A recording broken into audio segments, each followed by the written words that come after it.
Olá, meu nome é Natália Carvalho, eu sou psicóloga e hoje eu quero falar com você sobre cansaço e ansiedade. Tem uma questão que é um tema recorrente que chega para mim na clínica, que é essa sensação de cansaço que a gente tem, que parece que nunca vai embora, não importa o quanto a gente descanse. E aí eu quero deixar claro uma coisa. É importante descansar, tá? Não adianta. Eu não quero propor assim um hack, um atalho para você ser mais produtivo. Não é isso. Tá? Novamente, eu sempre falo nos vídeos: pessoas não são máquinas. Tá? E aí, se você precisa descansar, descanse. Se você precisa dormir, durma. Se você está com sono, durma. Reveja a sua carga de trabalho, reveja a sua rotina. Isso é uma outra coisa que eu estou falando. Eu estou falando quanto você dorme, você descansa, você passa tempo afastado de atividades e você continua com essa sensação de exaustão. É disso que eu estou falando.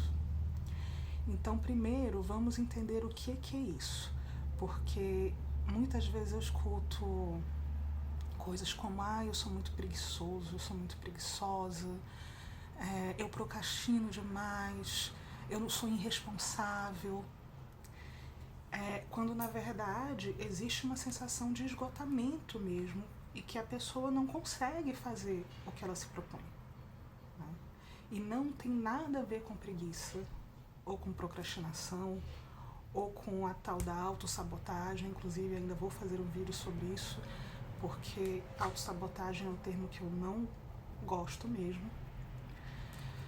O que você está sentindo é um cansaço muito legítimo, mesmo que você não consiga identificar dentro do seu comportamento o que está te cansando. Porque a gente costuma considerar que o cansaço ele é provocado por ações que a gente vê. Né? Então, eu trabalhei muito, eu atingi determinados resultados, eu passei o dia em pé, eu fiz uma atividade física exaustiva, agora eu posso estar cansado. Inclusive, a gente vive numa sociedade focada em desempenho, não? Então, eu vejo resultados dos meus esforços, então agora eu posso estar cansado. E você esquece de contar que o que acontece da pele para dentro do corpo também cansa. Né? Aliás, você esquece de contar, não. Vamos falar a verdade que você não foi ensinado a contar com isso. A gente não conta isso como tarefa exaustiva. E isso pode acontecer em qualquer situação de ansiedade ou não. Eu tenho um trabalho muito intelectual que me requer muitas horas de elaboração, mesmo que não seja leituras, capítulos lidos de um livro, por exemplo, que é algo que você consegue marcar, ou páginas escritas. As suas horas de elaboração, elas demandam esforço e energia. Não é algo que simplesmente acontece sozinho. O que acontece sozinho são pensamentos aleatórios. Né? E isso acontece para qualquer pessoa. Agora, o que acontece especificamente para quem está numa situação de ansiedade ou de qualquer sofrimento emocional? Você vive, de fato, um conflito. Né? Você tem sentimentos e pensamentos conflitantes, que isso demanda energia. E aí, para você entender melhor isso, eu vou te contar o que o estresse faz com a gente. E o estresse acontece assim, né? Ele acontece. Você não precisa falar: não tenho motivos para estar estressado porque eu não estou fazendo nada, porque não é só isso que gera estresse. Tá? Inclusive, autocrítica gera estresse. Enfim, vamos entrar muitos temas pra gente abrir, muitas abinhas pra gente abrir. Mas o que acontece? A gente tem... eu trabalho muito com um esquema de regulação afetiva que foi desenvolvido pelo professor Paul Gilbert, eu sempre falo dele aqui, que é o criador da terapia focada na compaixão. Nesse esquema de regulação afetiva, um dos nossos sistemas de regulação afetiva é o sistema de alerta. Esse sistema de alerta ele é fundamental para a nossa sobrevivência, porque é ele que nos leva a nos proteger do perigo. Então vamos lá imaginar vocêzinho na sua versão neolítica, paleolítica, aquela figura bem de caricatura mesmo, de homem das cavernas, tá lá protegendo a sua vidinha, né? Porque é isso que a gente quer fazer, a gente quer sobreviver. E o que você precisa? Qual é a primeira coisa que você precisa para sobreviver? Se proteger do perigo. Tá? Então você precisa estar atento às situações que são perigos em potenciais a se proteger. Né? Para isso o sistema de alerta serve. Mas tem coisas que não são tão perigosas assim e causam estresse. O seu corpo, você, entende isso como perigoso. Tá? De alguma forma isso é uma ameaça à sua existência, por vários motivos, e aí a gente tem que entrar na história de cada um para entender. Né? Você tem que entrar um pouco na sua história para entender quais são esses gatilhos que chegam para você como ameaça. Eu quero te ajudar nisso, inclusive esse é um dos temas que eu quero trazer no meu curso sobre ansiedade, manejando sentimentos de culpa, autocrítica e vergonha. Mas isso é um assunto mais pra frente. Então, vamos lá. Você tem esse sistema de alerta. E aí, esse sistema de alerta te leva a se proteger. Quando você identifica um perigo. E o estresse, ele é uma resposta positiva a curto prazo. Então, por exemplo, eu tenho perigo de me queimar, eu vou tirar a mão do fogo. Né? Para isso eu tenho que ser rápida, vem aquela emoção, aquela adrenalina, aquela descarga de adrenalina, de cortisol, e você vai e age, você se protege. Mas quando ele é crônico e a longo prazo, aí os benefícios deles são muito menores do que os malefícios. Né? E aí, encaixando tudo isso na situação de cansaço. Se você está com o seu sistema de alerta constantemente estimulado, você não vai conseguir se sentir descansada ou descansado. Né? É só você pensar o nome, sistema de alerta. Se você se sente em risco, se você se sente em perigo de alguma forma, você tem que estar alerta. Como é que você vai relaxar? Como é que você vai relaxar se você está numa constante tensão nas suas relações, nas suas finanças, nas suas expectativas de propósito de vida, em coisas que são importantes para você, que dependem da sua saúde ou da saúde dos seus familiares? Como é que você vai relaxar se você está em constante alerta porque você precisa se proteger? Né? Então, tudo isso que acontece fisiologicamente, isso gera cansaço. E você pode dormir, você pode descansar na rede, você pode até tirar férias algumas vezes, as férias ajudam dependendo de como for, mas dependendo também não ajudam, se você não conseguir desligar esse sistema de alerta. Tá? E isso é um aprendizado. Algumas vezes a gente consegue fazer isso instintivamente, naturalmente, mas para a maioria de nós isso vai ser um aprendizado que vai se aprimorar com o tempo. Como reduzir esse estímulo do sistema de alerta e aumentar o estímulo dos outros sistemas. Então, ok. Estou aqui na minha colinha porque eu gosto muito de escrever. Então, novamente, não adianta descansar os músculos, porque não é uma coisa dos músculos, né? Uma coisa do corpo, no sentido que tudo acontece no corpo, mas não é dos músculos.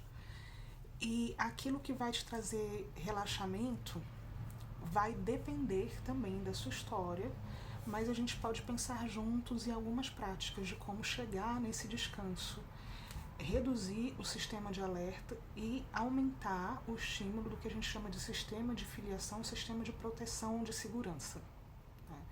Que é esse que traz essa sensação de serenidade, de contentamento, e aí é nesse lugar emocional que você encontra o descanso e o relaxamento desse sistema de alerta. É isso que dá essa pausa na angústia e no estresse. Então é esse lugar que a gente vai trabalhando para atingir. E é interessante você saber realmente, assim, prestar atenção nisso, porque a gente tende a equilibrar as nossas emoções difíceis com estímulos, né? Vou comprar, vou comer, vou assistir um programa massa, vou sair com as amigas, tudo legal, ok, tudo bem. Não é que isso seja errado, mas isso não vai proporcionar esse descanso que você precisa. E ainda para entender melhor esse fenômeno, eu quero pegar essa situação desse ano inteiro que a gente viveu de pandemia. Estamos entrando num novo ano ainda com ela aqui no Brasil, então nem se fala. Mesmo que você fale assim, eu não quero me preocupar com isso, todas as mensagens ao seu redor colocam isso como uma situação de risco, tá? E é uma situação de risco. E você está sendo bombardeado com mensagens de que isso é uma situação de risco, você está vivendo uma situação de risco que vai te deixar em alerta, porque você precisa desse alerta mesmo, né? Você precisa saber usar máscara, você precisa saber, né, se colocar em situações de... qual é a palavra? Eu não quero usar o distanciamento social, porque tem uma outra expressão bem interessante que é relacionamento seguro. Você precisa aprender a se colocar em situações de relacionamento seguro e reconhecendo o risco para se proteger. Só que esse tempo que a gente passou, que é um tempo indefinido de alerta e de estresse, ele é insustentável para o organismo. A gente também precisa aprender para conseguir não acabar com a nossa saúde mental. Uma das habilidades que a gente precisa desenvolver a gente também precisa aprender a relaxar esse botão do alerta nos momentos que a gente pode. Então, assim, eu tô em casa, eu tô protegida, tá tudo bem? Como é que eu consigo desligar esse botão agora, né? E relaxar um pouco. E aí, além da pandemia, isso acontece nas nossas vidas antes da pandemia, por vários motivos, né? Eu tô com medo de perder meu emprego, eu tô com conflitos no meu casamento, eu tenho situações com os meus filhos ou com os meus pais, gente da minha família doente. A vida, como diz o Paul Gilbert, a vida é trágica. Não é boa nem ruim, mas ela é trágica, no sentido de que as coisas acontecem, né? A gente perde pessoas que a gente ama, a gente passa por situações difíceis e esses riscos estão sempre presentes. E como é que a gente lida com isso sem entrar na negação e na esquiva, mas sem também destruir a nossa sanidade? É estimulando o nosso sistema de proteção, de segurança, de filiação. E o que é esse sistema? Esse sistema é aquele espaço, primeiro, assim, para quem gosta dessa parte, esse sistema está ligado à produção de ocitocina e serotonina, né? Como o sistema de alerta está ligado à produção de adrenalina e cortisol. Então, o que a ocitocina e a serotonina fazem? A ocitocina também é conhecida como o hormônio do amor, que muitas mulheres que passaram já pelo período gestacional talvez conheçam isso, porque a ocitocina está muito envolvida em todo esse ciclo. A ocitocina é a que estimula o parto, a ocitocina é estimulada pelo orgasmo, pelos afetos, pelas relações, ela também estimula a ejeção do leite, ela está muito envolvida nesses processos, porque ela é o hormônio do vínculo também, né? Então, aí já fica uma dica que uma forma de você estimular esse sistema de calma é pelos afetos e pelo toque. E aí a gente está numa situação de distanciamento social em que nem sempre isso vai ser possível, mas você pode fazer isso pelo autotoque, né? Porque o seu cérebro, na real, ele não é tão esperto assim quanto a gente costuma dizer. Ele tem várias partes, né? E essa parte mais primitiva do nosso cérebro, que é responsável por essa regulação afetiva, não percebe a diferença entre o toque do outro e o nosso toque. Então, toca o seu corpo, sabe? Toca as partes que você sente que carregam mais tensão, faz uma automassagem. Para algumas pessoas, no começo, isso pode parecer um pouco estranho ou ridículo, inadequado. Eu convido você a fazer a experiência, pôr uma música relaxante, respirar, tentar baixar o volume da sua autocrítica um pouco e se dar esse toque, né? Pode ser um abraço mesmo. Isso é uma estratégia que eu uso muito, que funciona muito comigo, que é muito prática e muito acessível.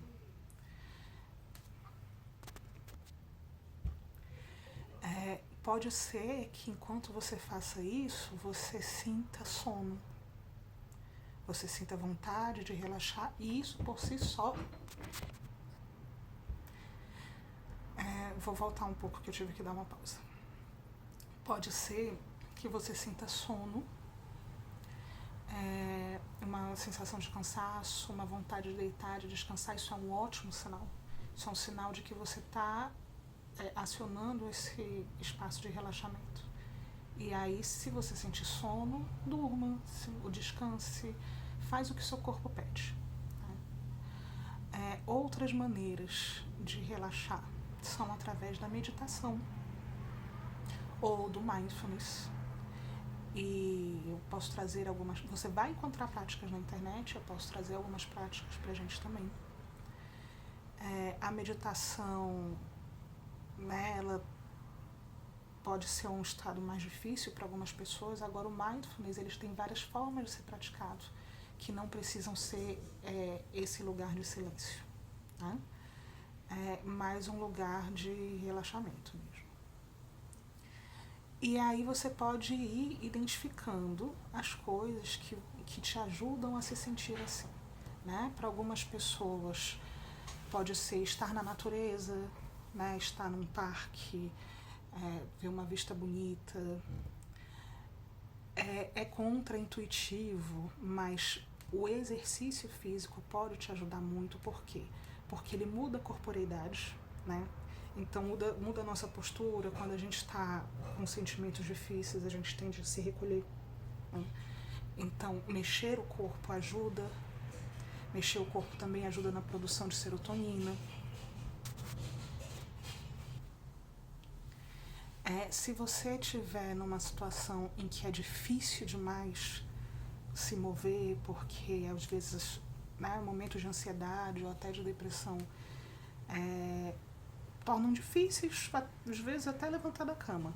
Comece devagar, faça 5 minutos, faça 1 minuto, não vai gerar nenhuma descarga de serotonina, mas vai ajudar nessa mudança corporal, né? Essa coisa que as tradições orientais e budistas trazem dos mantras também ajuda. Por quê? Sons repetitivos, atividades repetitivas ajudam a gente a entrar num estado meditativo e de relaxamento. O que não ajuda, nunca. Nossa, se acalme. Isso não ajuda, tá? Não ajuda. Eu sou uma droga, não faço nada direito, eu sou uma preguiçosa. Isso não ajuda. A gente faz isso, mas não ajuda. Outras coisas que ajudam, uma das coisas que ajuda muito é a respiração, né? Respirar com consciência, isso é um tipo de mindfulness. Então você Parar um pouco, puxar o ar, soltar o ar. Quando a gente expande os pulmões, estimulam outras partes do nosso corpo que ajudam no bem-estar. Caso você tenha um caso de ansiedade muito forte que esteja ligado à respiração, pode ser que essa não seja a melhor técnica para você. Você vai sentir, tá? Você vai sentir, se perceber, se experimentar. Porque não tem uma fórmula mágica para todo mundo. E eu não sou uma pessoa chegada em fórmulas também, porque elas são enganosas mesmo. Um exercício que eu convido você a fazer é perceber e fazer uma lista com coisas que te acalmam. Né? Não são coisas que te distraem, tá? São coisas que te acalmam. Qual é a diferença? Coisas que me distraem. Ver televisão, jogar no celular, fazer compras, comer. Comer é uma distração para muita gente. Não tem nada de errado em comer, tá? Eu sou completamente contra dietas, inclusive. Mas não é uma forma de distração que vai ajudar a equilibrar as suas emoções, né? E a sua regulação afetiva. Coisas que poderiam ser distrações, mas também podem funcionar como formas de fazer contato com os sentimentos e aí até relaxar. Produções artísticas, pintura, desenho, escultura. Muitas vezes, quando eu estava em situações emocionalmente muito difíceis, essas práticas eu falava que era como alguém jogar uma corda no fundo do poço e me puxar, assim, porque realmente me ajudavam a chegar nesse lugar de serenidade, de tranquilidade. Né? Tomar um chá com tranquilidade. Para algumas pessoas pode ser brincar com os filhos, estar com a família. Para outras pessoas não. Para outras pessoas isso pode ser fonte de estresse.